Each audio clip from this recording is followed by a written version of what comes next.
పూజించడం పూజారి వంతు వరమివ్వడం అన్నది దేవత ఇష్టం.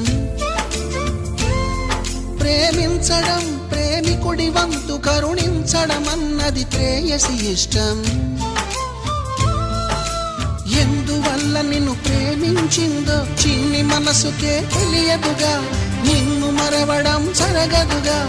ఎందువల్ల నువ్వు కాదన్నావో ఎదురు ప్రశ్నలే వేయనుగా, ఎదురు చూపులే ఆపనుగా. ఏనాటికో ఒకనాటికి నీ ప్రేమ సాధిస్తా.